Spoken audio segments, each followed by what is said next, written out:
Welcome back to another video. Today I'm going to give you 3 sparring drills that you can use in your dojo or in your gym to make your sparring a little bit different, give you some different ideas to train, and have some fun with it. So let's get going with the first one.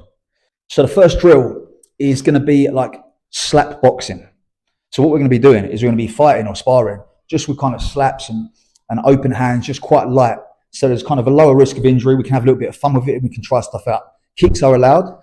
If you want to take kicks out for your specific session, that's also fine. You can add or take things away from it. But what we're going to do today with Nat here is we're going to chuck in legs and hands. But the hands and the legs are going to be very light. The hands are just going to be kind of slapping with the open hand, throwing jabs with the open hand, just nice and light work. Just to train and get used to having techniques thrown at you and try things out without the fear of getting hurt too much, basically.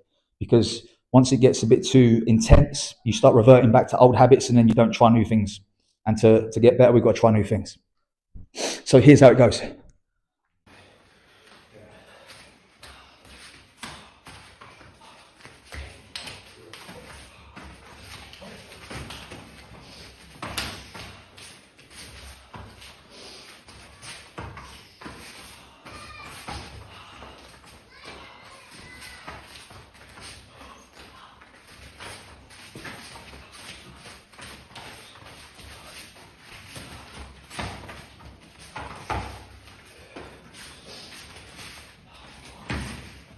So the second exercise or second drill, we're going to have one person with their back against the wall and the other person's just going to be throwing punches, hooks, and they've just got to evade or dodge, block, cover up basically.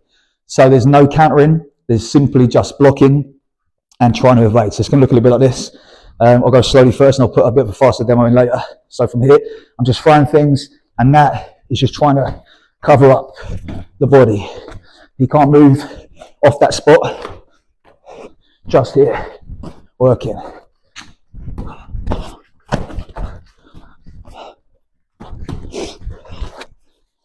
Okay, that's the second drill. Obviously take it in turns, the other person goes, but just work on covering up, slipping. You're going to get caught, it's not hard. You're just going nice and light, you've got the gloves on and protection, make sure you wear a gum shield and have some fun with that one. The third drill is one that I quite like because it gets to teach us different or throwing techniques from positions we may not like to be in or may not know what to throw from. So how it's going to work is we're going to take it in turns to throw a technique. And where we land from that technique is where we have to stay. So we have to defend from that position and then counter from that position as well. So it's a little bit hard to explain, but I'll show you what this means. So for example, if I throw a front kick and he blocks it to the side, I have to wait here in this position. When he throws his next technique, I have to cover or block from there and find myself in the next position in which I then throw my technique from. I'll show you how this works, and hopefully that makes it clearer. So one person will start off. I'll start off by throwing a front kick at him. He defends the front kick. I have to wait here now. He throws something, I have to defend. You got a counter. Sorry. He's got a blocking counter. So, I'll be there. So we'll start again. I throw the front kick, or it could be anything. I'm going to start with a front kick though, so I come here. Boom. There's his counter. I'm going to throw something.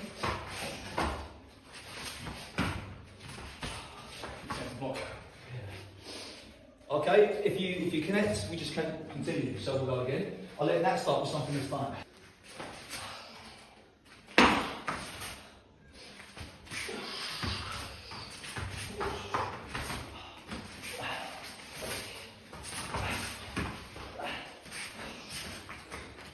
So yeah, the idea there then is obviously we take it in turns to throw a technique and you are learning to defend from a position of maybe disadvantage, especially like as Nat maybe turned me with a kick. Say I throw a front kick and he turns me this way.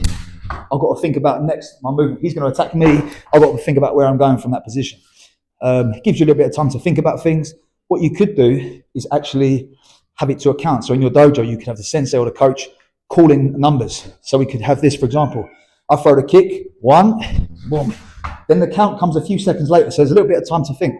2, boom. Then there's a little bit of time to think. 3, 4, 5.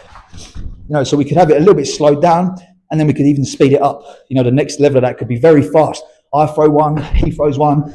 We keep throwing one each, which looks obviously a little bit more close to real sparring, but it's still 1-for-1. So hopefully that's a few different ideas you can use in your sparring. If you've got any other ideas, drop them in the comments below and help other people out. That's the benefit of having the comment section, I suppose, is we can have a space that people can share their ideas as well and help each other out. We are a martial arts community after all, so let's keep it that way and keep it positive. Get people, help each other out, basically. That's the idea. Don't forget, we have our Patreon channel, myself, Nat, and also Trevor, Taekwondo specialist. The link to that is in the description of this video. So if you're interested in joining that, go and check it out. Otherwise, subscribe to this channel and I'll see you next time.